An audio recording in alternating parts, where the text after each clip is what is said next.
Hello there, it's Toby Jones and welcome back to the channel, and today we're going to be talking about when the compilation is enough. And what I mean by that is, there are some artists that you like to have the whole collection. There are some artists where you've got one album, whether that be a studio album, but probably more likely a compilation, a retrospective of their career possibly, and that is enough for you. And in the situation of this band, Bread, that is definitely something that occurs to me. So let's talk about Bread and tell a little story about my journey with Bread. Obviously, as you will know if you are a regular of the channel, you will know that in general I'm a rock fan, but also going to... I hate to use the term easy listening because it's rather harsh for the pedigree and good music that it is. So good, easy listening is a harsh term, but soft rock maybe is the gentler way to put it.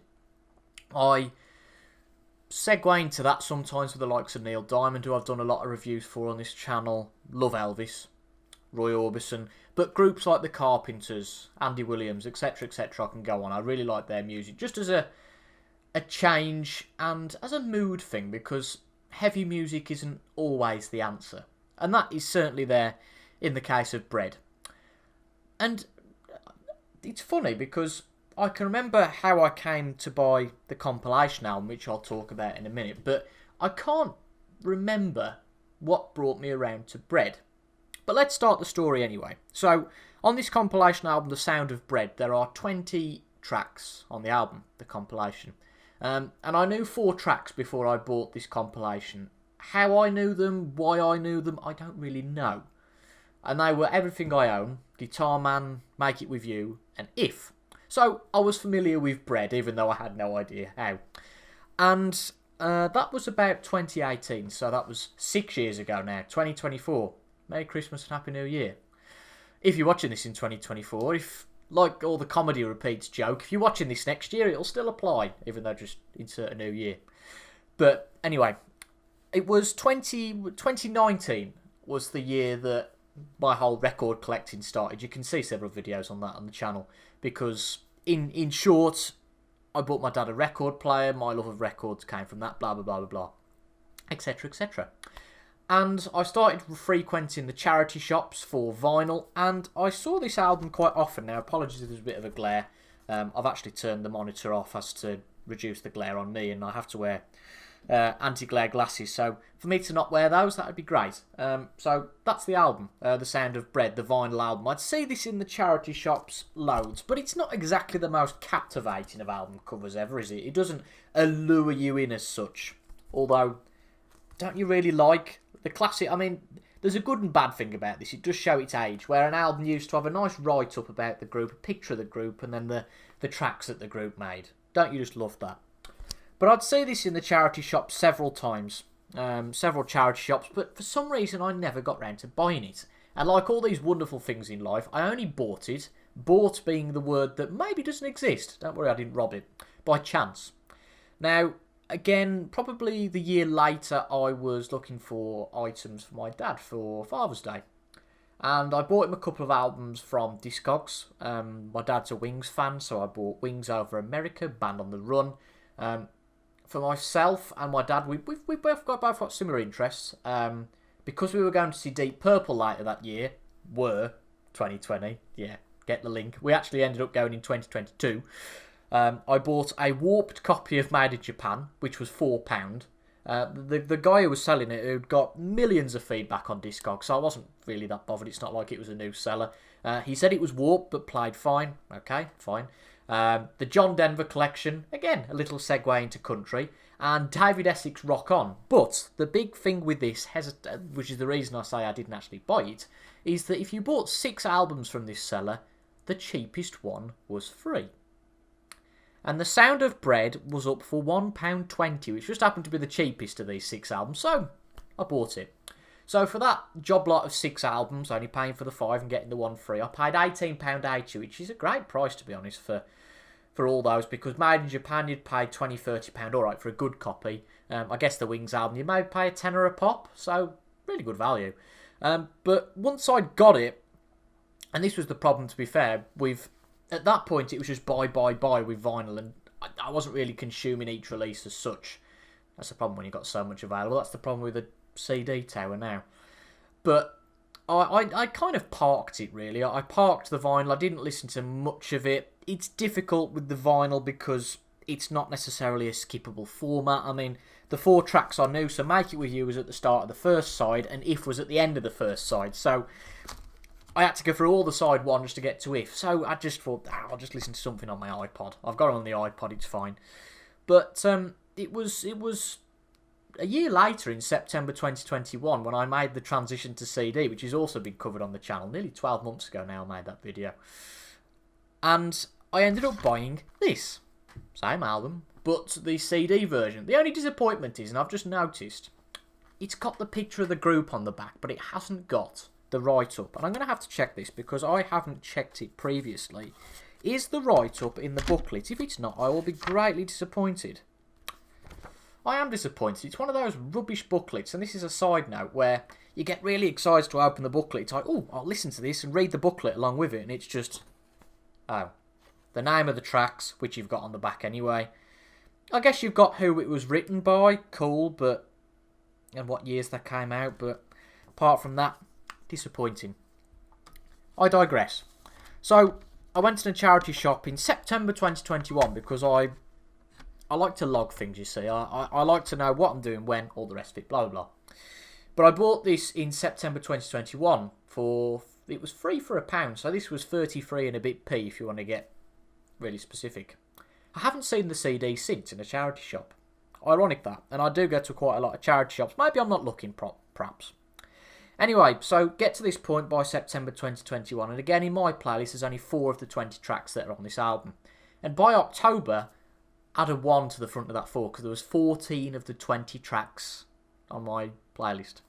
I added, well, most of the first half of the album: Dismal Day, London Bridge, Anywhere You Want Me, Look What You've Done, It Don't Matter to Me, The Last Time. And then the second half of the album, Baby I'ma Want You, that's a classic, Diary, and Lost Without Your Love I think was the one. A couple of the other tracks I hadn't quite gelled into yet. But yeah, 10 tracks had been added by October.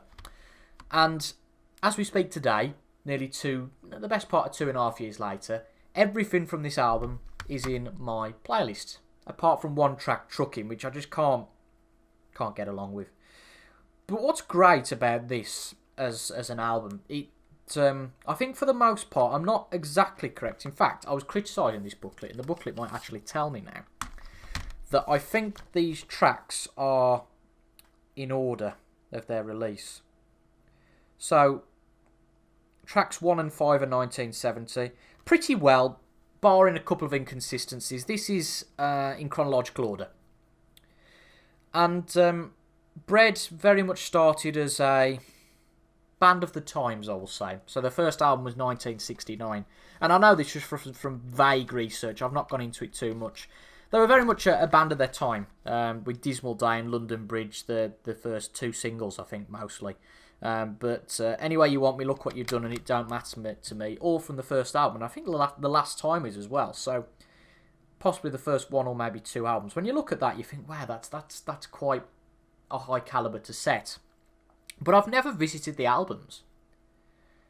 And I was thinking about making this video last night, and I pondered, I thought, do I add the albums to my list? And then, of course, the fantastic David Gates, who is the primary songwriter of the group, and just as a side note, because it comes in here, I also ended up getting quite a while later this, because it was very cheap, 5 for £1 in a charity shop, David Gates and Bread Essentials, which is mostly the same track list as The Sound of Bread, but with 4 of his solo tracks, and I've never listened to it.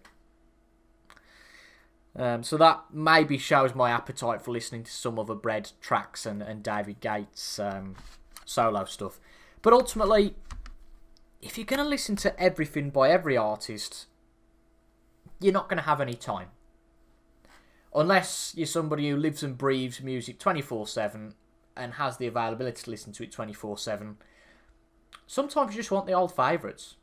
You just want the tracks that you know, or maybe I didn't know them 2.5, 3 years ago. Sometimes you just want the tracks that feel good and you know what you're getting, and that's exactly what you're getting with The Sound of Bread. A very consistent compilation album all round that has got a flow of soft rock, some balladry. The highlight of Bread, and absolutely fantastic track, is If. If you've not listened to If before, that is a tremendous, slow, mellow love song, basically. And there are so many other artists that have tried to cover it, but nobody beats the vocal of David Gates. I was just about to say David Essex. That would be quite different, wouldn't it? If is a highlight. I quite like Lost Without Your Love, because I'm quite a soppy git at times. And Lost Without Your Love was a later track of theirs. I think they did a run of 4, maybe 5 albums, and then came back and did an album 4 years later, and that was it.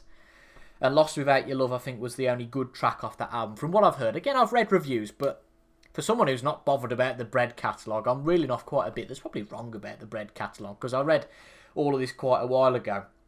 But it is. It's a good compilation album that, as I say, has got a mix of that gentle balladry, If, Baby, I Want You, Everything I Own, but also good soft rock, maybe even dwelling into pop rock tracks with stuff like Down on My Knees, Guitar Man, that's a little bit heavier, and then the early stuff really is kind of more pop. I don't want to say pop rocks, it's not quite there. Contemporary music, I would guess, and I know that's very broad. Dismal Day, London Bridge. Dismal Day probably more than London Bridge. Again, London Bridge is more of a gentle track. Look What You've Done, Any Way You Want Me, The Last Time, Let Your Love Go as well, and then I think I've said Down on My Knees already. Sweet Surrender's more of a gentle track as well, and I like Guitar Man from 1972. So, on the vinyl it says that this album, The Sound of Bread, features their most popular hits of the last 7 years. And it's amazing because, alright, I wasn't around at the time, but before I listened to this compilation album, I only knew 4 of the tracks. And how many times do you do that? How many times do you go into a compilation album only knowing a couple of the tracks and coming out thinking, this is a really good, well-rounded album? Because there aren't many. There are a lot of compilation albums that I listen to or get halfway through that they are front-loaded. And it would be an artist putting a new compilation out because they released a new track or something like that. Carly Simon's one that comes to mind. The first 2 or 3 tracks are really good. Nobody Does It Better, You're So Vain. And then after that, the quality goes well down. That's one example I can think of. I'm sure there's many others that would come to my head when I think. But Bread certainly isn't one of those. But ultimately, it is one of those that I think the compilation is enough. Because although maybe someday I'd like to listen to the whole Bread catalogue and the David Gates stuff, I think evidence is proof in the pudding. The fact I bought this, I think, nearly 2 years ago, and the fact it's only got 4 David Gates tracks, and the variation is 1, 2, 3, 4 different Bread tracks with 4 different David Gates tracks, 8 different tracks, and I've ever listened to it once. So that's probably an indication of that. And unfortunately, I'm trying to think here because I'm trying to actually answer my own question. I've maybe listened to the vinyl in full once. And I know I've diverted away from vinyl to CD, but I think I've listened to it once. I've listened to the CD 8, 10, 12 times through and then had it on in the car, on the iPod, in quite heavy rotation over time. But it's a shame that the vinyl's probably only been played once. It's got the lovely... I think it's a Butterfly, isn't it? The Electra label. The nice, the nice. I think that's a butterfly. I'm not animals, creatures, horticulturist is the word, isn't it? Yeah. But the classic Electra label, and I think if I just bared with, just play some lift music in the background while I put the vinyl back in its sleeve. I think it is the same design on the CD. Yeah, very similar design with the Electra. And then interestingly, this David Gates and Bread Essentials album is actually no, it is Electra, but it's a different logo, 1996, and then overall it's Warner Brothers. So maybe it was a subsidiary of Warner Brothers, but I haven't got that detail. I don't know that to a bigger extent. But what this CD has got, it seems, is a thicker booklet. And I've never looked at the booklet. Oh, look at that! Look at this. See, that's a proper booklet. Fantastic. See, I've never listened to it, but it's got a proper booklet with what's going on, and quite nicely as well, the detail of each of the tracks and when they came out. So that's always nice. And again, this is pretty much in chronological order as well. So I've said I've never listened to it, and I never will. I'm kind of dismissing my own argument here because I'm looking at this and thinking, might be worth a listen at some point. But I digress. So the sound of bread, when a compilation is just about enough. And I think that finishes the conversations today. So, a couple of questions for you in the comments. Is Bread a band that you like? Is Bread a band that I should visit more and listen to more of their music? And finally, have you got any examples of any groups, performers that you know, that you listen to, that you just have one album, maybe it's just one studio album, and that's it, that you like? But I think this compilation is more a better term, because a studio album could be because they've took a different direction. And you like an artist because they've took a different direction on that album, you don't like any of the other stuff. And that's fair enough. I've got examples of that in my collection. I like the one album, but the rest of the stuff doesn't follow for me. But this compilation, are there any other examples of that? I can think maybe of a couple for me. The Jam being one of them. I really like a compilation I've got of The Jam, but I've never really delved into much of their other music. I mean, I'll have a quick look at the rest of the compilations. I've got ABBA's a classic example. I mean, from my parents and all the rest of it, my mum in particular says that ABBA have got a great back catalogue, but it's never interested me to look at that. Anybody else? Just looking through. I mean, I guess Guns N' Roses could be one. Yeah. Guns N' Roses, Johnny Cash. Interesting when you think about it. There's probably quite a few. But as I say, if you wanted to listen to everything, and had you listened to everything, you'd have nothing new to listen to. So what would be the point of that? And that's the point I will leave you with today. If you've enjoyed this conversation of when the compilation album is enough regarding Bread, make sure to leave a like down below, comment your thoughts, and subscribe for regular music, musings, album reviews, and maybe even some film and movie content as well. Thank you for your company today, and I'll see you in the next one. Goodbye for now.